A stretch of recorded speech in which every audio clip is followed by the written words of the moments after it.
This interview today is part of the Riley County Veterans Oral History Project, and today is Wednesday, October the 15th, 2003. The interview is taking place at the Riley County Courthouse Plaza on 4th Street here in Manhattan. The World War II veteran we're interviewing now is Russell Nolan Jevons. He was born September 18, 1918, and he currently lives at 204 7th Street, Wakefield, Kansas. My name is John Lindholm. I will be doing the interviewing. Horace Kelly is operating the recording equipment. So Russell, would you please tell us your name, rank, serial number, and your branch of service? Okay, I'm Tech Sergeant Russell N. Jevons, Wakefield, Kansas, and my serial number is 17096 390. That's my serial number of in the Army. Yeah. And you're in the Army Air Corps? In the Army Air Corps. Okay. You were born where? In Wakefield, Kansas. And you grew up there, did you? I grew up there and went to high school there, and grade school and high school. When did you graduate from high school? In 1937. 1937. And between then and when you went into service in 1942, what did you do? Well, after I graduated, it was pretty well, kids around there, they all went out in the harvest field and worked. And then it was kind of everybody went out to Washington State and picked fruit out there. And so I went out to Washington State and picked fruit during harvest out there. And then my cousin, he called me up and wanted me to come to California, work in a grocery store. So I went to California, in Berkeley, California, and I worked in a grocery store. And after so long time, I got kind of tired of that, and I went home. Well, from then, I went to McSweeney Trade School in Kansas City, and got an automobile mechanic. Then I come home and worked at this Chevrolet garage, Wakefield, for quite a while, and then about that time, Pearl Harbor come along. And so I had a low draft number, and before I knew it, I had to go to Leavenworth to induction center. Well, I come home from there, and they didn't call me. I quit my job, and they didn't call me. So finally, another guy and we went out to Marshall Field and enlisted in the Army Air Corps. And so I was in the Air Force, Air Corps out in Marshall Field. And well, while I was there, I worked in the shops, and then I put in for OCS, Officer Candidate School. Well, I didn't want the Armored Force, but I ended up going to Fort Knox, Kentucky in the Armored Force. And I was there a little while, but they were rejecting so many people, I happened to be one of them. Well, in the end, the Air Corps had priority over all the rest of the people. So I got to go back in the Air Force. So then they looked on my records, and I never had any basic training. So here was a corporal. They had to give me a corporal to go to OCS. Here was a corporal. So I had to take basic training with all these recruits and being a corporal, marching around with them. and anyway, I got through that, and they sent me to Keisterfield, Mississippi, to be aircraft mechanic. And I got through that okay, and then they sent me to Burbank, California, to a B-17 school. Well, I graduated from there, and I took a high altitude test, and I qualified in a pressure chamber, I guess you call it, and I qualified for high altitude. So then they had to send me to Keisterfield to a gunnery school. Well, after I got through gunnery school, we ended up in Salt Lake City, and our crew was formed in Salt Lake City. What base was there? And there wasn't really it's just a place where we went. It wasn't really a base or anything. It just, I think it was out to field someplace there. Well, Kearns Field was outside. Yeah, okay, it might have been, yeah. And from there we went to Fredo, Washington. The whole crew went to Fredo, Washington. And we got our first phase training. Well, we got through that okay, and they shipped everybody to Kearney, Nebraska. and we were supposed to get second phase training there. Well, we about completed that when they decided they need replacements overseas. That was in '43 yet. They need replacements. First, they need groups over there. So they sent the whole 90 crews, 900 men, over to England. And we left Kearney and went to Camp Kilmer, boarded the Queen Elizabeth, and there were 15,000 troops on that thing. And we landed in Bertha Clyde, I think it was, in Glasgow. And then we took a train down to Southampton, everybody was down there. And from there, they distributed us all out to different bases around, and that's why I ended up in 381st Bomb Group at Ridgewell. And where is that in relationship to? It's over around Cambridge someplace, near Cambridge. So it's north of London. It's north of London and more east of on the coast there. Yeah. And so we done some little bit of flying back in them days, and for a pilot to get some formation flight in. And then on the first mission, they told us we'd have an experienced pilot fly pilot, and our pilot would fly co-pilot. Well, they must have missed us because they sent the whole crew on a mission, which was a little bit rough. It was over bombing some anti-aircraft things over in England, or no, in France, where it was. And so we got back off that mission pretty good, and then about December the 30th, we flew. The second mission was to Ludwigshafen, I think, Germany. And it's December of 43 or 44? 43. Okay. And we got back from that mission. Everybody was pretty well shook up by the time we got off that. Now the next day we turned around and went to, I think it was called, what's the name of that? Oh, Cognac, Chateau, Bernard. It's clear down around Bordeaux. In France. In France. Mm-hmm. And it was pretty cloudy that day, and we'd been in the air quite a while, and they missed the target on account of the clouds, so they had to make a turn around and come back over again. Well, the second time, that's when the fighters found us, our group, and they started picking on us. And we were kind of in the low element that time, and this one fighter had us picked out to destroy anyhow, I guess, so he knocked out 2 engines and the whole nose out of the plane. And there were air coming through the plane, the oil was flying everywhere, the co-pilot was all oily, and pilot radioed the group was going to head for Spain.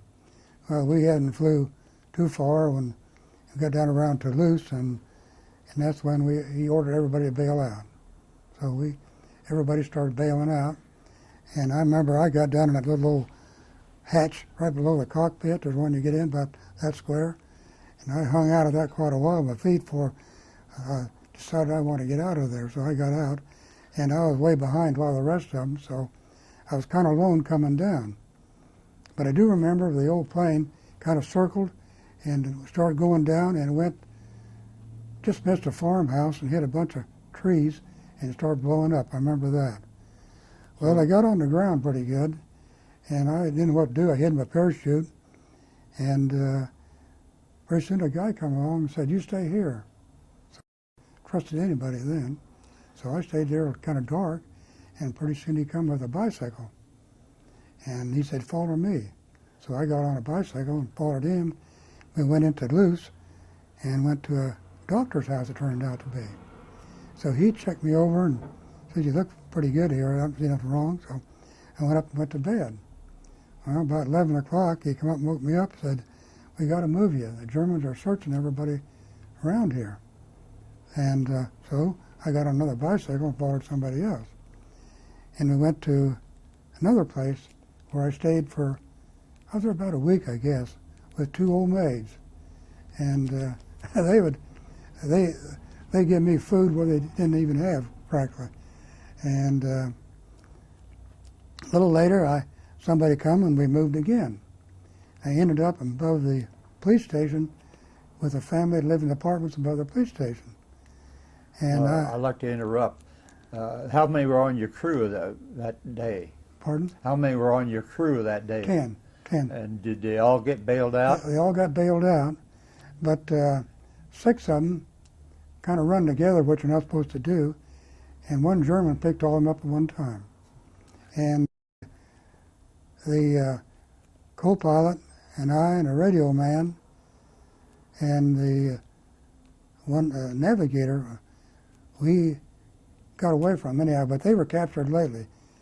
And ended up that the radio man, the co-pilot and we invaded the Germans at all then. So, but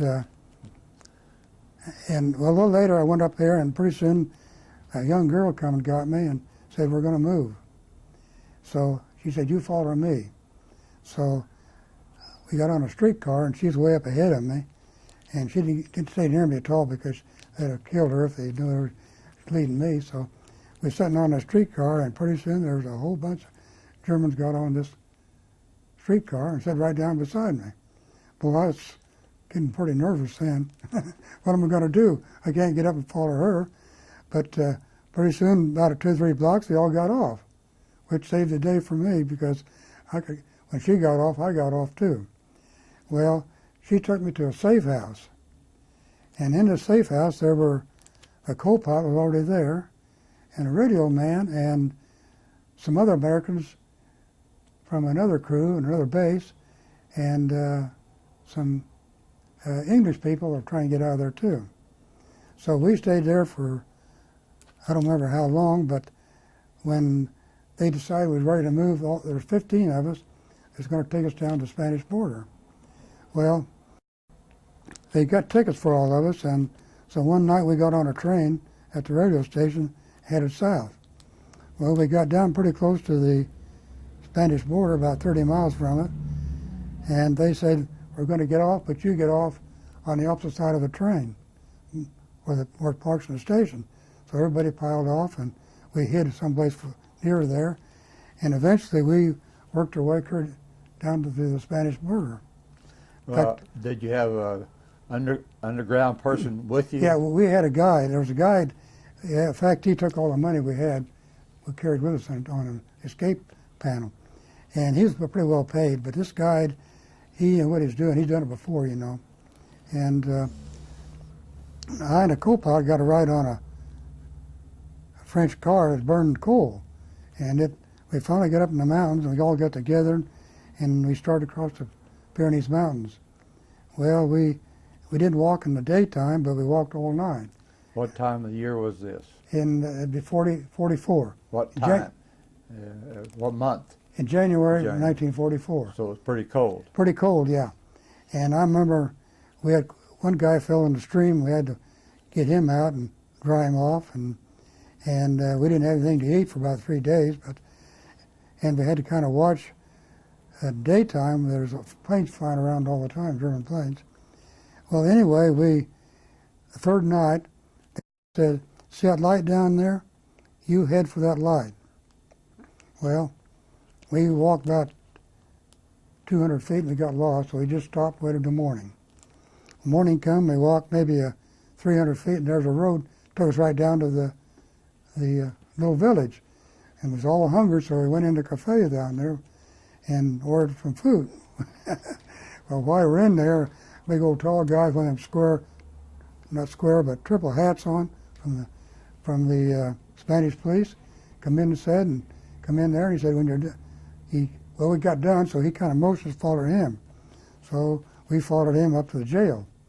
And we was in jail for a couple of days there, and then they decided to take us down below the mountains. So we walked all that day till we got down to a train, and got on a train, and we ended up in Laredo, Spain. Is this on the coast? Huh? Is this on the coast? It was in quite a bit, yeah. See, where we went out is, I think they call it Andorra, Spain. That's where we got crossed into there. Well, we stayed in this was in a hotel, and there were maybe 6 or 7, well, there were some British flyers, and And we stayed in this hotel till the American Embassy. They come and they issued us one suit, 2 pairs of shorts, and 2 pairs of socks, and a shirt, and a necktie. That's what we wore all the time while we were in Spain. Well, one night we wanted to get out of there, so we decided to go on some kind of a match up the street quite a way. So we piled out of the hotel and went up to this match. I remember they all had a big basket on their hand to throw it against the wall. We didn't know what it was, but we never. Anyway, we were kind of laughing and joking and kidding the people on the stage. And anyhow, pretty soon here come a big old tall guy, big hat on. He come down the hall and he's done that to us. Come on. So we all left. Well, we ended up in jail again. And we stayed there overnight. And I was kind of glad to get out of that place because every once in a while they'd come and drag a guy out of the cell where we were at and take him, and you could hear him yelling bloody murder down. They must have beat up on him or something. He was drunk anyhow, probably, so they're going to sober him up. Well, eventually the American Embassy come and got us, and they said, you need any money? Well, we need some money, yeah. So he issued us some money so we could spend by pop and all that kind of stuff. And I didn't know it, but when we got back to the States, they subtracted all that we spent there from our paycheck. Wouldn't do that now, I don't think. So you went from Spain back to the States instead of back? No, we went, well, after we left the hotel, we took a train to Saragossa, Spain, and we stayed there a couple of nights in this resort. And they took a train to Madrid, and from Madrid we went on down to the Gibraltar, and we crossed the Spanish border into Gibraltar. And there we were issued clothes back again, and eventually we got a ride in from a British DC-3 back to England. And and we got back to England. We went to number 10 Downing Street, and we were interrogated. Well, the co-pilot, being an officer, he got out of there before I did, out of Gibraltar. And so he pretty well told all the story, and I didn't get interrogated too much. Well, after I was interrogated, they sent us back to our outfit, 381st Ridgewell. And he said, well, you're going back to the States because you know too many people, too many contacts. Well, I was glad to get back to the States. So I had orders to go to Prestwick, and I went up to Prestwick, Scotland, and every night at midnight, a plane took off for the United States. Well, if they called your name at midnight, you got on the plane. If you didn't, you go back to the barracks and sleep till the next night they called your name. Well, that went on about 3 or 4 nights before I got on the plane. And then when I got on the plane, I went to Mitchell Field, I think it was, in New York, where we were given our orders, and from then on, we assigned to a base, and I was assigned to Jevons, New Mexico. In the meantime, when I took leave in October the 16th, before I went overseas, that's when I got married. Oh. My 60th anniversary was October the 16th, which is tomorrow. Yeah. Yeah. So, and I got a 10-day leave and went to, my wife went with me back to Kearney. Well, at Kearney, I only got to see her about 2 or 3 nights, and one morning I went out to the base, and I stayed out to the base. I couldn't get back off, because that's when they all shipped us out to Camp Kilmer. Mm-hmm. So that's why I ended up getting married then. Mm-hmm. Well, how did you get word to your wife to go home? I happened to get to a phone, and a long line, I got to a phone, called her and said, I wouldn't be back in, you better go on home. Well, we didn't have a car or anything, so she had to call home, get somebody to come get her. And so that's the last time that's my first leave I had for 18 months then. So anyway, when she got with me, we went to Jevons, New Mexico, which was a B-17 base for training pilots. And then I went on leave there we come home once, her and I did, and we got a letter from a kid we lived with in town. He said, you better figure on moving again because when anybody leaves this base, they're going to get shipped out. Well, I went back to base, and sure enough, I was shipped out to Matherfield, California, in the Mats. Well, I thought I was going to go over to Europe, to Pacific, but I got into this Mats, and I had to go to school on a C-54 then. What are those initials standing for? Military, what did I say? Air transport. Air Transport Command. Yeah, well, people will Okay. need that on the tape. Even on that too. So we had this Mats had three bases: Hickam Field, Fairfield, Suisun, and what's the one in San Francisco? Travis, right. That was Travis. And I remember one morning, well, the war ended about that time, so I was pretty lucky. I had enough points to get out. So I remember one morning the colonel called everybody down to the hangar and got everybody there, and he got up and made a speech. He said, men, we got to get these men back from Pacific. We just begun to fight. We got to get them back from Pacific. Of course, everybody there had been in combat or something.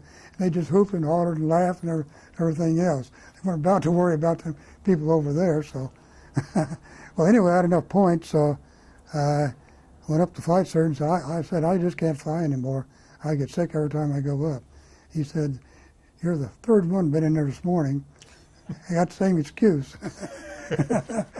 Anyway, I went to McClellan Field, and that's where I got my discharge. And I went down to Oakland, California, picked up my wife, and we come home. And then that's when I went to work back for Old Chevrolet Company. Well, I tried to get a job at TWA, Kansas City. Another guy did. He was a mechanic too, but they said, before we'll hire you, you got to go back to school again. You don't know enough. And, well, anyway, and I went to work for Old Chevrolet, and I worked for him 10 years. Then I went to Port Riley and post-field maintenance and worked down there for about 27 years on heavy equipment, on M60 tanks and stuff like that, and I retired out there. What year was that? What? What year did you? And I retired in 1981. Uh-huh. Mm-hmm. And you had how many children? Well, we had two boys. Mm-hmm. One was Keith Jevons, he lives in Manhattan, and Darrell, he went to school and got in forestry, and he's in the Forest Service. Worked for the Forest Service, and he lives in Russellville, Arkansas. Mm-hmm. And we get down there once in a while to see him, and we took a few bus trips all over the country, like New York and Washington D.C. and a few places. Otherwise, we're getting too old to do much anything anymore. Okay. Of course, our health goes bad too. Yeah. So you go see, how many grandchildren you have then? Well, we got 6 altogether. 6 altogether. Yeah. He's got 3, and Darrell's got 3. Mm-hmm. And they're scattered all over too. Okay. So you have lots of places you can go visit. Well, yeah, we could, yeah. Yeah. Mm-hmm. Well, this has been quite an interesting experience. Well, I don't know. It different maybe, and yeah. But I remember when I was in France and with the underground, it's amazing how them people moved you around. Of course, a lot of them got caught, but they moved you around pretty good. You know, they were really organized, and they done a good job. How many missions did you actually get in before I was in the third. I only got 3. I was in the 3rd mission. That's when you got shot down. Yeah, when we got shot down, and I don't know. It seemed like our crew was, I don't know. We was kind of, we thought we had it anyhow because we never got all the phase training in, and when we got overseas, the pilot never had to fly the first mission, and so we thought we was maybe a hard luck crew. I don't know, but anyhow, and the co-pilot and I come out together, and the radio man was with him, was with us. When we got up in the mountain someplace, his legs gave out. He was from New York City. Oh. And in fact, you might say he was a Jew from New York City. And I've heard a lot of reports from other crew members that when he got into prisoner of war camp, they worked him over pretty bad. He was pretty well beat up all the time. Well, how many of your crew then made it out after the war? All of them, or as far not? as I know, just a co-pilot and I. Yeah, during the war, but after the war, they were out of prisoner of war camp, right? Well, I've been in contact with the co-pilot, but he died last year. Mm-hmm. And I was in contact with the tail gunner out in California, but I never heard anything more from him. He didn't, what he wrote or anything, I never get a hold of him anymore. Mm-hmm. So as far as I know, I'm the only one that's you know where he is. Where knows where he is right now. Yes. Uh-huh. Our pilot, Doherty, he was a little bit older when he flew. He was pretty strict. He was just under the age, about 35 or 34 then. And so he was a little bit older and into the rest of the crew, or co-pilot, anybody the rest of us. Mm-hmm. But when the nose blew out, I guess the bombardier and navigator had it pretty rough up there. Mm-hmm. And I don't know whatever happened to him. I did read in a magazine where the navigator died back in 1969 sometime. That's all I know about the crew. Yeah.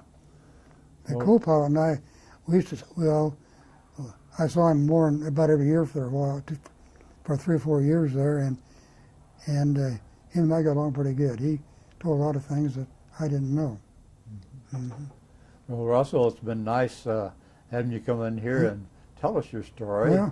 And we have all different kinds of stories from people, and this is nice to, you're the first one that I've heard of that had to bail out of the airplane over enemy land and then go into the underworld to get out. Mm-hmm. I remember one time we was at Kearney, Nebraska, and we had to fly these 10-hour round robins, certain points. And we were flying up through Kansas, and I looked down and I knew where I saw where Abilene was in Clay Center, and I told the pilot, I know where we are. So he called the navigator up and said, you know where we're at? Navigator said, I can't find head or tail where we're at. The pilot said, better get on the ball. I got a guy back here who knows where we're at. He can read the map and you can't. So he kind of gave him a ribbon for not knowing where he was at anyhow. Well, thank you. You bet.